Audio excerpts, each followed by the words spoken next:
Okay, go. Alright, so this is going to be a talk meant for anybody who's wanting to really leverage their computer and get as much out of it as they can, software-wise and information-wise, for science, computer science, engineering, whatever. Next slide.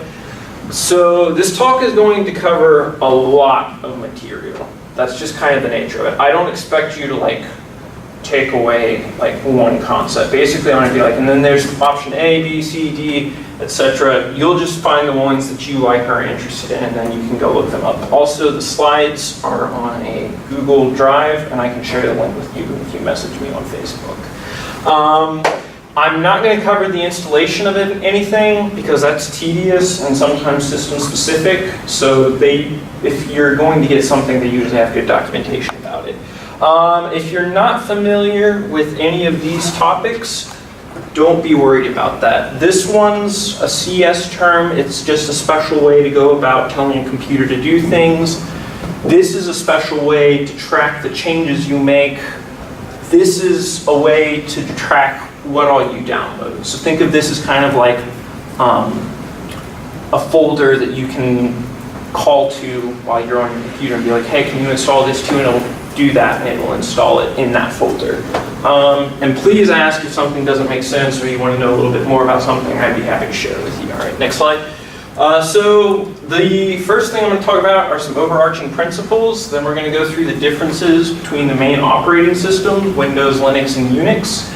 We're going to hit on text editors because, that's kind of the starting point for really doing computational stuff. I'll be honest with you, I think this down here, these two are much more important. So if you guys are more interested in that, I can skip around to that. So let's get through this one first, and then I'll kind of get a feel. So are you guys looking to do hardcore computer computational physics, or are you just wanting to make better use of your computer and your physics in general undergraduate education? You don't know is the look I'm getting? Not really sure. Not really sure? More hardcore. More hardcore? Alright, so we'll go ahead and we'll go through it. If you guys have any questions or anything about that, that's fine. Alright, next slide. The overarching principles. Computers are extremely powerful. The computer you have on your desk is immensely more powerful than anything we've had in the past to date. People in the 80s would have killed for what you have on your desk. It can do so much more than you think it can, which is just displaying things, letting you email and stuff like that. So it's important to learn how to use it. But doing so takes time and effort. There's going to be a learning curve for everything. And so it's going to start out slow, you're going to be frustrated, but once you really start getting momentum in something, it'll kick off and you'll be very proficient in it. And it'll become easier to do that or make a new way to do something with the tool than develop a whole new tool. This is one I talked about last week.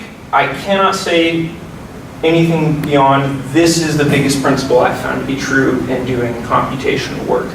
When you're starting out, choose one thing. You could spend days looking at all the different options and reading all the forums and trying to find the one that's best.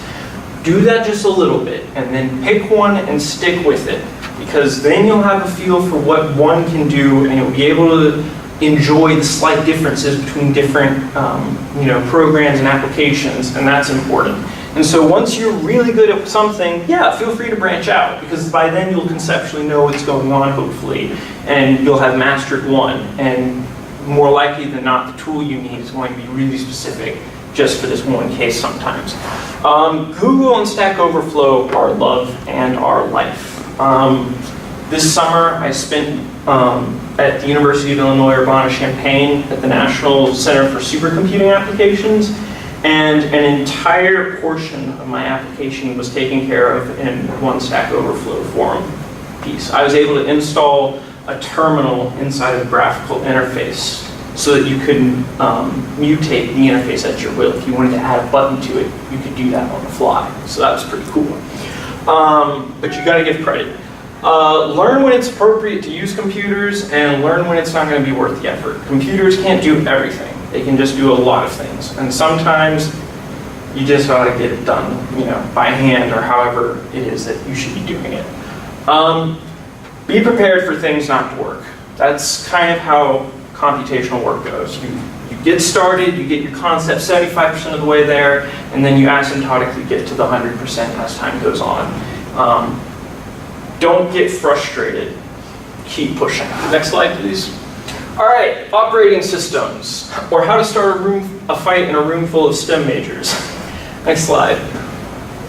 If you're not familiar with what I mean by Windows, Linux, and Unix, they're operating systems. So the operating system is the software that is the core of the computer. It's what tells the computer how to do computations, how to support the requests from every other application to do things. It takes care of scheduling, and it takes care of controlling all the settings, screen brightness, keyboard responses, etc., etc. If the computer were a human body, the operating system is kind of like a brain in my mind. It's this core thing where you turn it on, it gets electricity, and it takes over and says, okay, I'm going to reach out to this memory, I'm going to control this, this, and this. I'm going to use cars as a way to kind of give you analogs between the different operating systems. Next slide. Windows. Windows is an American muscle car. It was released in 1985, and it owns 90% of the market in personal computers. More likely than not, that's what you're going to find. That's because of the pros it has. It's privately owned, so only very few people can change anything. So it takes a lot to get significant changes. So you're guaranteed regular behavior on these computers, but layouts and things like that can change. So it's fairly straightforward. It's designed to give you as much capability as possible without you having to get too technical.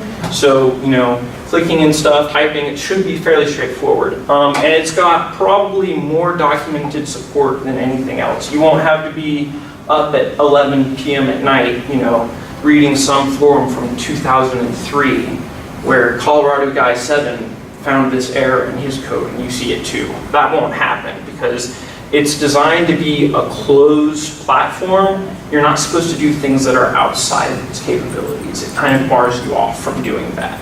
So it's safe. The cons, it's expensive. Just about everything in computing is expensive, but we'll see some exceptions. Like I said, it's got closed event paths, so if you're trying to do something unique and it doesn't want you to, you're not going to be able to do it. It's very rigid, so beyond what it tells you you can do, kind of out of luck. You can't go into the code that dictates the operating software and change it because it's privately owned, so it's intellectual property. It's prone to viruses because it owns 90% of the market, so if you're aiming to get as many people as possible, that's where you want to write a virus. Like I said previously, it's privately owned, so there are no custom modifications. Next slide. MacOS. MacOS is kind of like a BMW or Mercedes-Benz. It was released in 1984, actually one day ahead of the first Microsoft operating system, some little competition, but it's the basis of all Apple software to date. Macs, iMacs, iPods, iPads, etc. It's much more hands-on, so you can get in there and you can change things, you can customize things, and that's why it's highly valued by people in the development community, computer scientists, software engineers, things like that. It's also, since it owns a very small share of the market relative to Windows, you're not likely to get viruses on it. And you can do just about everything, every single computing language you want in this. It's a developer's computer, like I said. You can do it in Windows, but that's a little bit more difficult. It's also very stable because, again, it's privately owned. Apple is the only company that can make a change. So they push an update and it won't be different from anybody else's because everybody will get that same update or they'll be behind. The cons, it's very expensive, just like all of Apple's stuff. I don't know if that's because Steve Jobs liked it that way, but whatever. Again, it's privately owned, so you can't dig into it that hard and change things. So you can't change how your kernel evaluates things or things like that. It's got great support, I would say, but relative to Windows, there is going to be less support out there because it owns less of that market. Also, it's impossible to get macOS without getting an Apple device. So on the one hand, that's nice because Apple devices are all fairly similar, so you're guaranteed constant behavior, but it also means you got to pay to have access to it. And it's not great for graphics intensive processes. So if you want a gaming computer, you want to do graphics rendering or projections or things like that, that are really intense, I would recommend you get a PC because of some things that happened with a program called OpenGL that does the rendering for macOS and Linux. And basically it started out open source and some people decided to take it one direction and it wasn't the best direction. It led to some non-standardized behavior system to system to system, which is very bad for games where you want things to run one way constantly. And the same is true for any other kind of visualization. Next slide, please. Linux. Linux is like this junkyard car you found, and a bunch of guys were like, oh, this is cool, let's build this up. And it's completely homemade. It was released in 1991. I consider it the Wild West of operating systems. This is fun, but it can also be dangerous.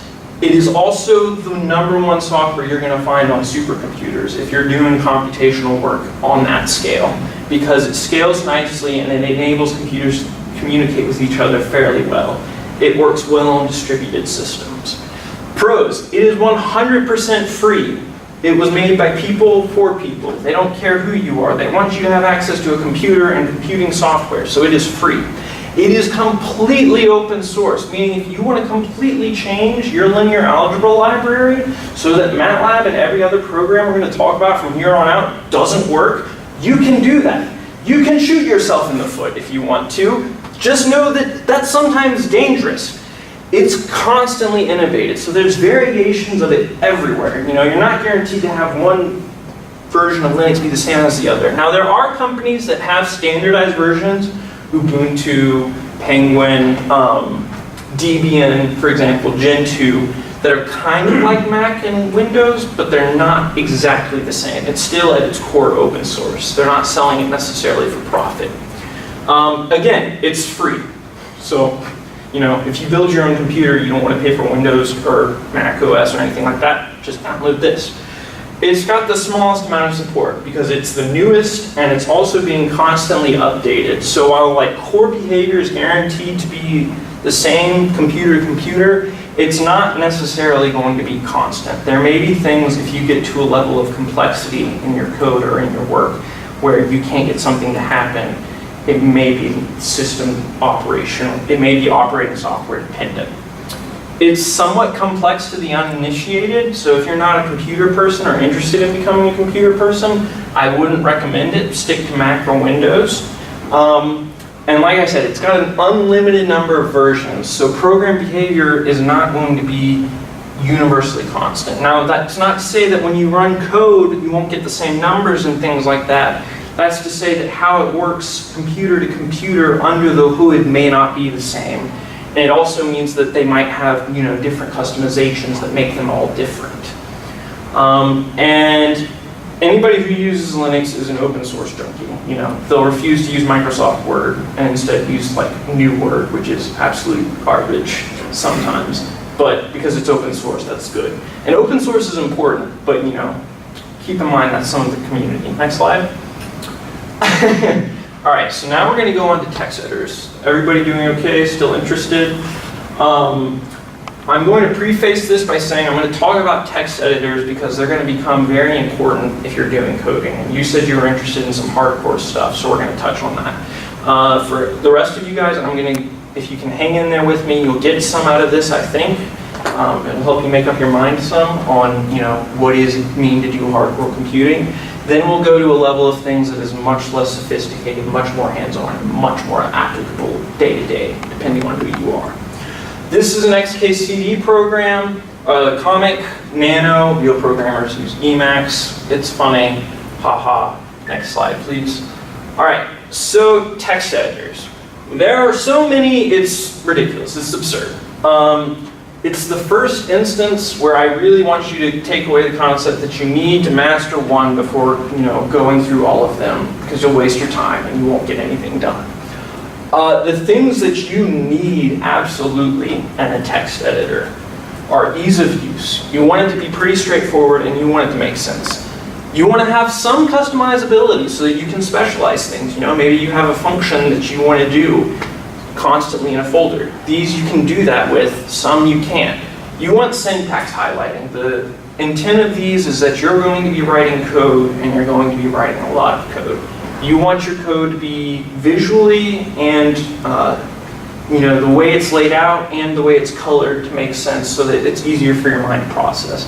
You want decent documentation so that when you do run into problems or you do run into a task that hasn't been done before, you can kind of easily figure your way out around it. Some things you won't get that. And this is kind of where text editors get everybody. We all want every single bell and whistle that's available to you. You want everything. And unfortunately, sometimes that's not possible. But we'll see that there's a lot of things. Next slide, please. So given the wide variety, I'm going to hit on 3 of them. And Emacs and Vim are the 2 standards. Vim comes standard with every Mac operating system. It also comes with Linux operating systems. I'm not sure about Windows systems. I haven't looked into that. Emacs is another one of those things made by the Linux community, more specifically the GNU Foundation, GNU. It's another open source text editor with unrivaled customizability. And then I'm going to talk about the one I use because, why not promote it? I like it. Next slide, please. Emacs. Emacs is built on a language called Lisp. And if you're familiar with computing, everything in Lisp is mutable. You can tell a function to operate on another function, and it'll give you that function back modified. So you can change things to work however you want. You can get support for email, web browsers, planners, file browsers, compilers, basically terminals. All of that can be found. Granted, it's going to take you a little effort to get it up and running. Like I said, this is going to be one of those ones with a steep learning curve. The control keys are primarily the control and alt key. So whenever you want to do commands, you hit control, some key code, and then it'll do it.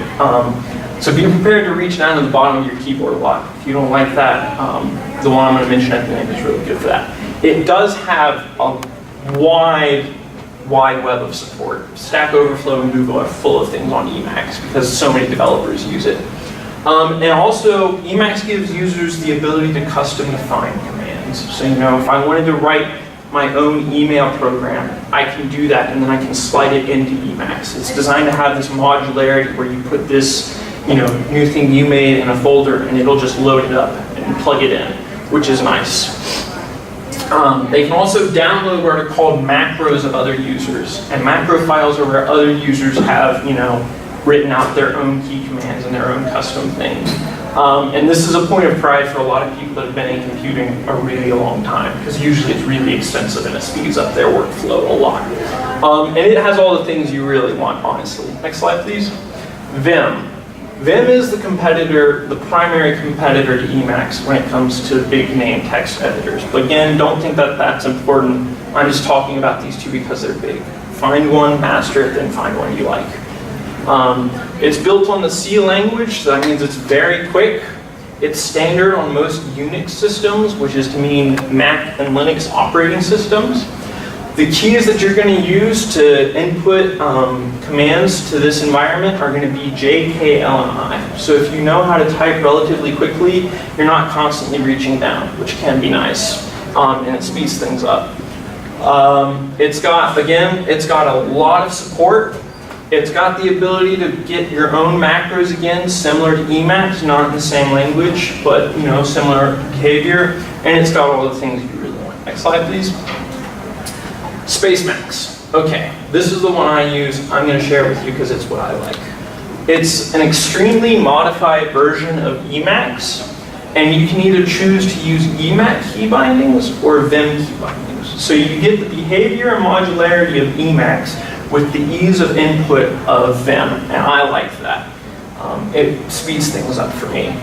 The customization management is fantastic and well documented. I can go in and I can, input that I want GitHub access, I want, a file browser, that I want text editing and, a command line environment and things like that, and all of that, and it's there.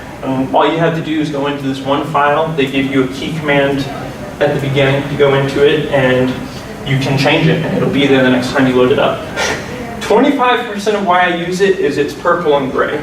It's not green and black, so your eyes don't feel like they're being shot by lasers, but it's also not white and black, so you feel like your eyes are being shot by the sun. It's a very mild color scheme. It's easy on the eyes. It's doesn't have a lot of support. The 2 pages I go to get support on this, there's only like 2 weblinks, relatively, that I really go to a lot. But their own documentation is extremely robust, and it's taking care of everything for me.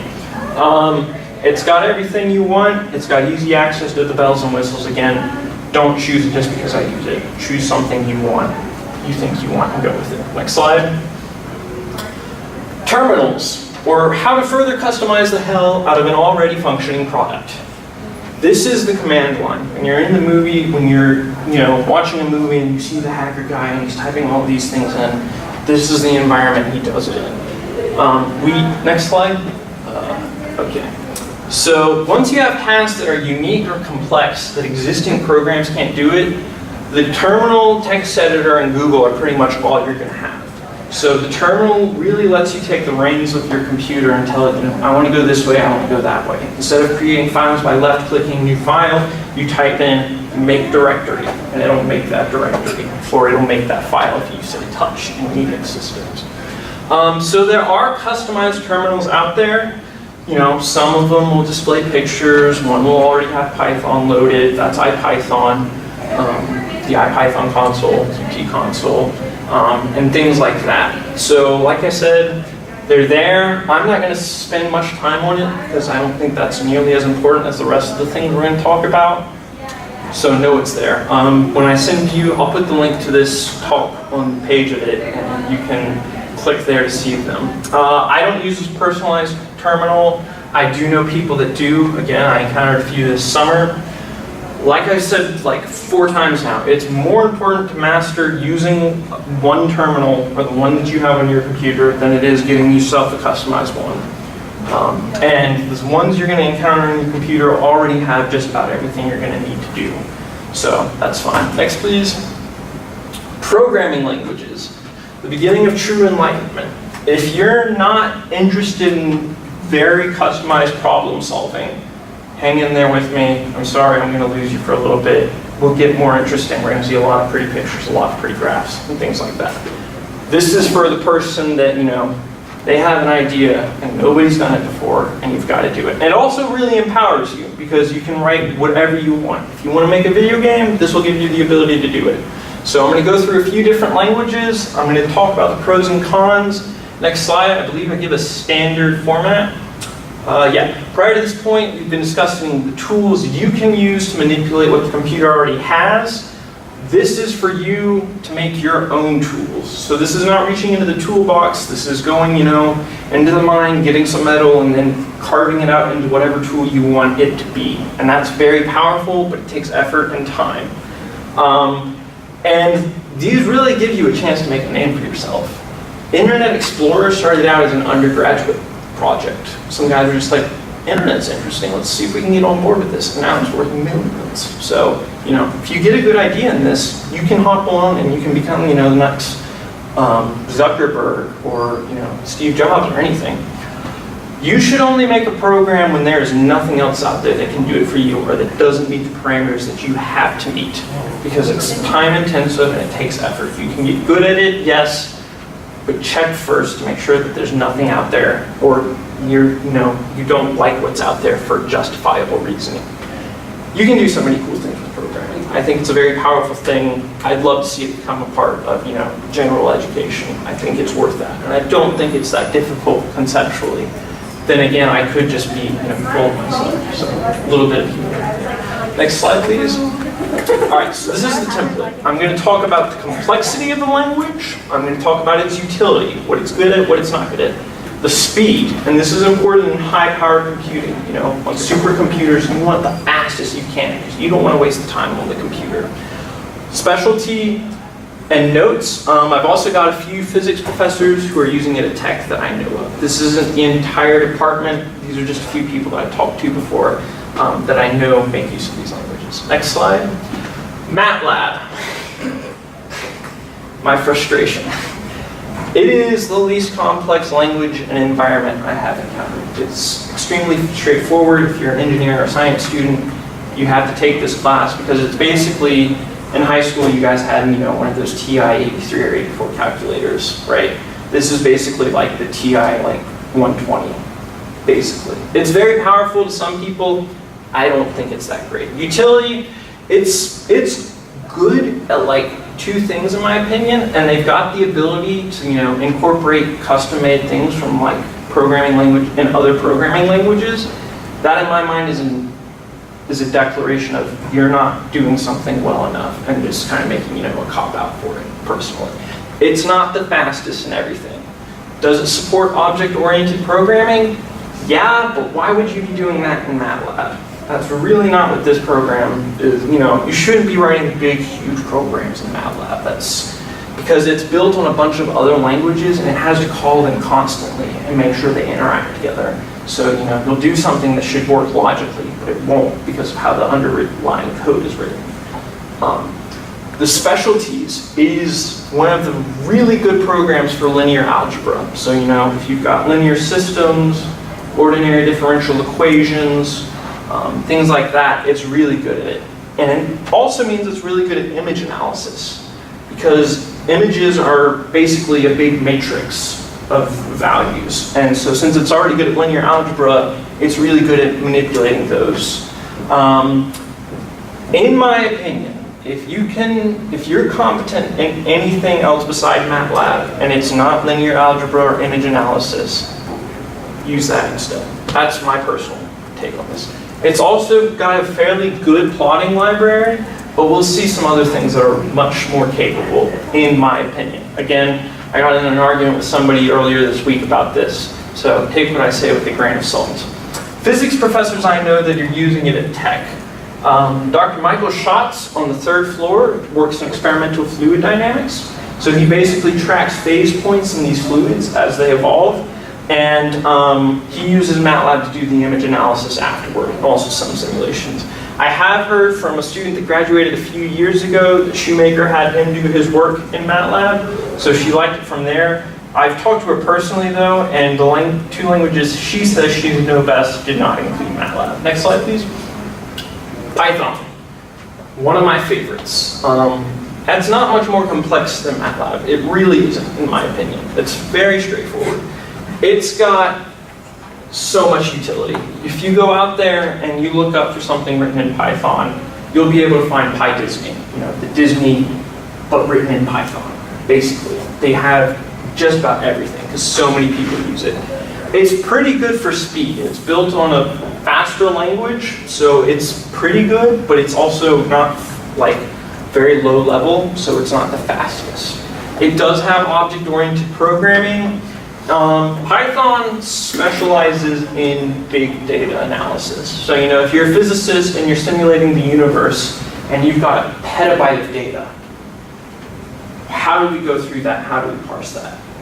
Writing something that could do that in C would be extremely tedious and very intensive and just not worth it. Python has itself built on C, so you get that speed, but it's also conceptually not hard to read for a lot of people, so we can all make sense of what it's doing and how it will behave. So it's good at that. It's also kind of a jack of all trades. If you want to plot, we'll talk about some things that can do that. If you want to do, mathematics, it can do that. There are packages for that. Linear algebra, there's a package that can do that. You want to make a graphical user interface, there's a package in Python for that. Keep in mind, this is coming from a person who spent the summer writing in Python, so again, take that with a grain of salt. I'm definitely a product of, my experiences and biases. Like I said, Python is a language of data analysis. If you had to learn one language, I would say Python's the most useful, in my opinion. It also has the capability to pass by reference value, which means you don't reference whatever it is you're storing, you reference the reference to it. So you can pass that around and use it in cool ways. So like, if I have, this object and it's got, this function f, if I take, an if loop, say if a is equal to 2, I can append to a list just that function.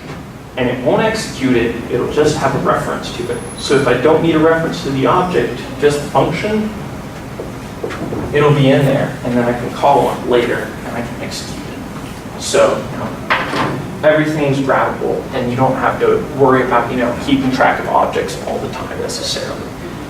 which is powerful in my opinion. People who are using this at Tech. Dr. Wise in cosmology, the entire project that he does his data analysis with, I spent my summer working with the people who wrote it, is built on Python. Dr. Bogdanovich, who uses a simulation code similar to Dr. Wise, but for slightly different problems, also uses this same project, which is written in Python.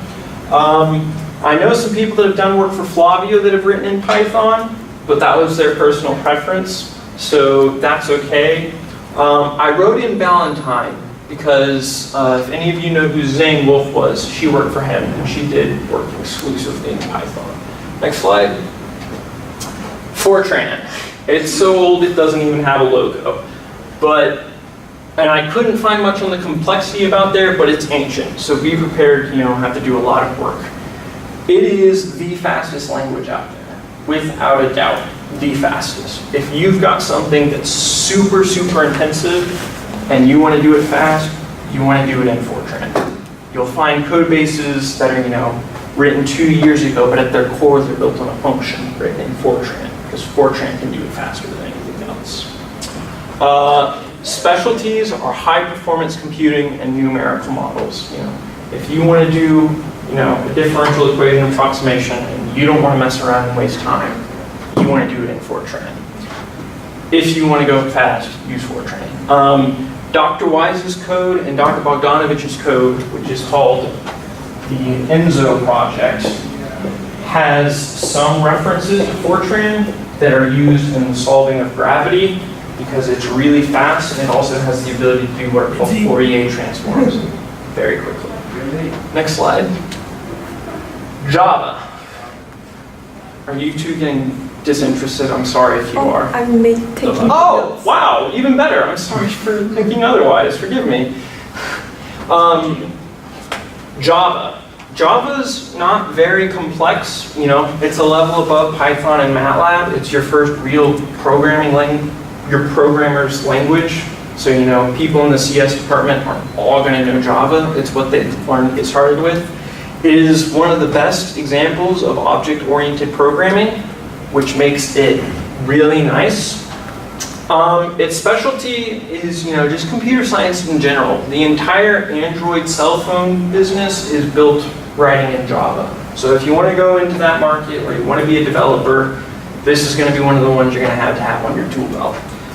Again, it is somewhat of a jack of all trades. I've seen it used in some numerical modeling, not much.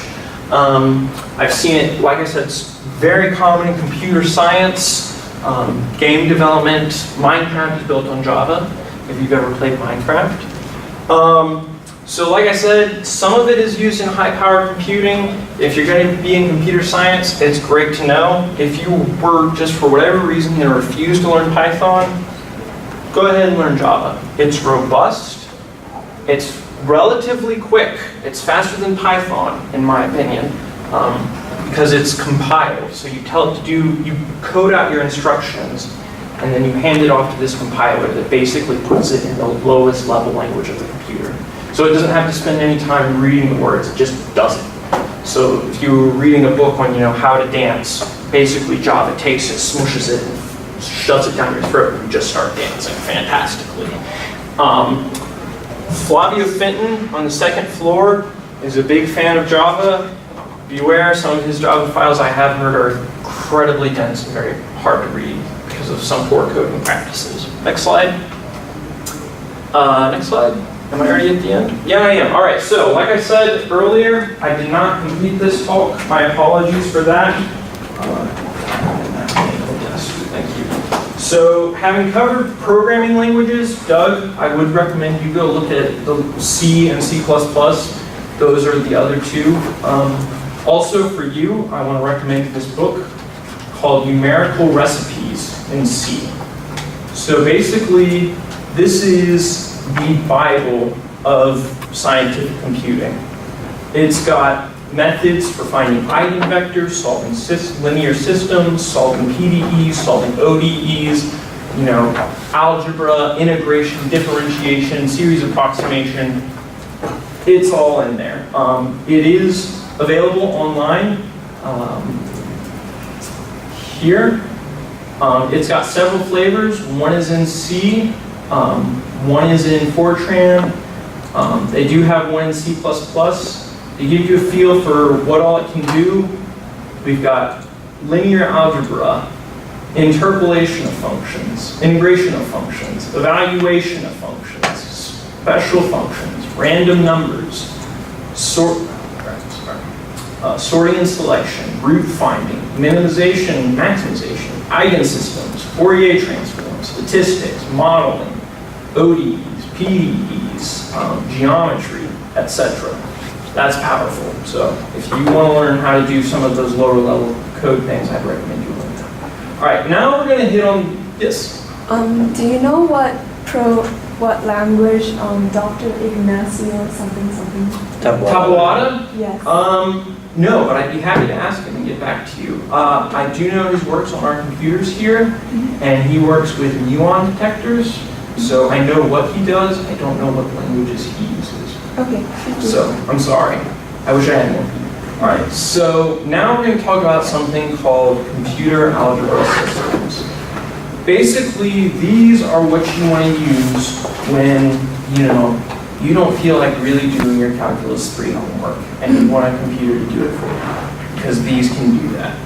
So, the one I'm going to recommend to you is called Mathematica, and this was written by Stephen Wolfram, a man of fantastic intelligence and dubious personality, quite literally. As you can see, it's got, just wide levels of capacity. So let's go hit on what it can do, Mathematica. So here's a list of things it can do. To give you a feel, I'm going to look at visualization and mathematical computation, which are the two things that I really use it for. So say you need to find the natural log of the arctangent of pi over 3. That's just a hassle. And you can either have your calculator out with you constantly, or you can launch up Mathematica. Let me see if we have it here already. And it'll start running right off the bat. Do we have it on here? Yes, we do. So I'm going to go ahead and launch this and give you all a feel for this, for what I mean when I say a computer algebra system. And then a little bit later down the line, we're going to hit on plotting, and I'm going to come back to this. Sorry for the long opening screen. It's already getting late, so I'm trying to go fast. All right, so this is a Mathematica environment. I can type integrate cosine to the fourth of, let's say, natural log. Square braces. What? For cosine needs to be square braces. You're right. Cosine to the log of 5x with respect to x. And then we have to put it in braces because that's the way we want it. And it'll do it. Well, no, not this time. So we'll say 10 integrate. You gotta put everything in braces for n for numerical. So let's use it up to something more like this. Like I said, everything has its limits. Wow, this should totally be able to do that. I don't know what's going on with this. I'm sorry it's not behaving.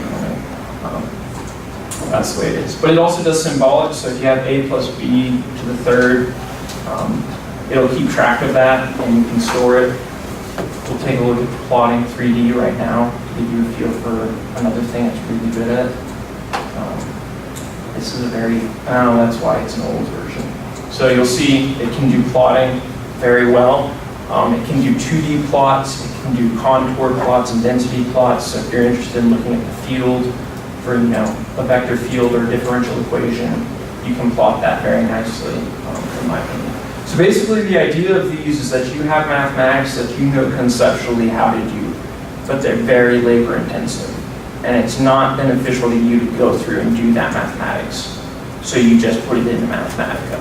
I have seen people write papers using Mathematica as a fundamental software. It does have that capacity, but that means you gotta put in a lot of time to learning it. If you ever take Machine and Tan, he's a big fan of Mathematica. I also use Mathematica. It's what I was introduced to for computer algebra systems, so it's my go-to because I know how to use it. I'll go ahead and mention 2 other options. There is Mapple, which is similar to Mathematica. It's slightly different. It's a different company. It's a different flavor. But again, no, I don't want your ads. Let's see if they've got some demos. Online demos.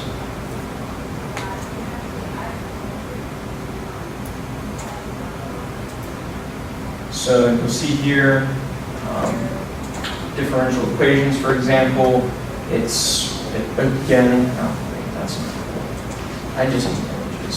So we're going to go through here. So you see it's got some visualization capabilities, you can plot fields. I haven't seen it used in high-performance computing, but again, you have it there. It doesn't hurt to write numerical methods in Mapple. I have seen a lot of math professors use this over Mathematica. I don't know why. That's just a personal thing. Then there's also something called Sage. And Sage is built on Python. It's open source.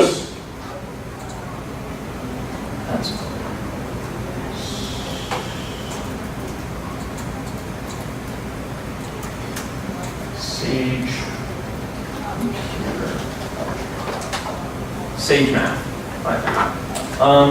This is open source, so if you're not in school or you feel conflicted about abusing your old school membership to download software that they've already paid for whatever reason, you can do this. It's designed to compete with Mathematica. There are a couple of things I want you to be aware of. You can only interact with Sage Math through a web browser. It's all online, so it's good, but it's different. So know that going in. Here, you can see a couple of examples of what it can do: Taylor expansions, plots, density plots, filled plots, graphs, things like that. But it's all open source and it's completely free. Personally, you're at Georgia Tech. You have access to Mathematica, so why not go ahead and download it as well? And if you want to go to this one as well, have at it. All right, so that's enough on computer algebra. The last thing I'm going to hit on tonight is plotting. If you're a physicist, you're going to be plotting data, hopefully. Whether it's computational, experimental, theoretical, you need to know how things work and you need to be able to visualize them. So we're going to talk about something called Matplotlib, which is what I use, and it's written in Python. We're also going to have Matlab plotting. And then I'm going to also go back to Mathematica plots, because these are the 3 I've got experience with. Keep in mind though, like I said previously, you can go to Google and you can find so many others. Just know that. So we'll start with Mathematica because we're already here. It can do, basic plots. You can get multiple inputs, things like that. It will fill them in. It also has, polar plots, or if you want to see it in that way, you can. Then let's go to its 3D capabilities. Plot 3D is the way to show surfaces, complex surfaces. We'll look at the neat examples if it's out there. So complex shapes, field visualizations, things like that. Then the last one I'm going to talk about here real quick is the contour plot, which is basically a 3D plot expressed in 2D using color to express a dimension. And then stream plot. This is what you would use if you want to visualize, the evolution of a differential equation or an electric field or something like that. Matlab also does a fairly good job of plotting. You'll talk about it when you take 1371. It's very straightforward. It's very capable. I'm not going to lie. It can do a lot, and it was the inspiration for the last one I'm going to talk about. Like I said, there you have basic plots, some examples of 3D plots that you can do. You can do a lot in Matlab. It's powerful. If that's what you want to use, have at it. It's your choice. Now we're going to come to Matplotlib. The goal of Matplotlib was to provide something like Matlab, but in Python, and with the capacity for object-oriented programming. And what that means is that rather than constantly having to stream in your data, you can construct complex systems. So I'll show you the code base that I worked with that's built on this, as well as data analysis. So docs equals extensions about gallery. So, scans of the brain, simulations of the early universe, very complex plots of space. These are all made using Matplotlib to give you a sense of what it can do for you if you're willing to put in the time. But it's got great documentation. All of them do, in my opinion. So again, pick the one that you like. We'll take a gallery look at this. The thing that's nice about Matplotlib is that it's got this MATLAB feel to it that's very easy, but it's also built on this object-oriented programming, which makes it very, very powerful. So, you see you can make artists, line plots of every sort and kind, shapes, stream plots for your differential equation, pie charts, color maps. You can abuse text for whatever reason you want to do that. You're an English major, found yourself in a Python environment for whatever reason. It can do that very nicely. And some very nice topographic maps as well. This is one of those areas, plotting, that it's going to be important to pick something. And you can use Excel, you can use Matplotlib, you can use Matlab, you can use Mathematica. The thing is, you just need to have one, and it needs to work. Because when you have real data and you want to publish, you want to know your tool so that you can get that out to the press and online as fast as possible, because you want to share your data. You don't want to get lost trying to figure out how to represent it. So this is an example. They have a really wide variety to show you everything they can do, which is nice.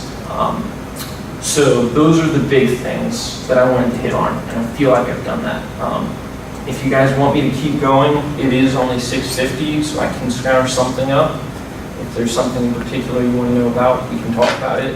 If you feel like leaving, that's fine with me as well. But I hope you feel like I hope you don't feel like you memorized everything I said. I just hope you feel like you got a good survey of what's out there, because that's my goal. Because ultimately, at the end of the day, this stuff is about you finding something and getting good with it and then making it work. So that's kind of what that's about. So that's the talk. Any questions? Anything like that? No? All right. Cool deal. Thank you all for coming.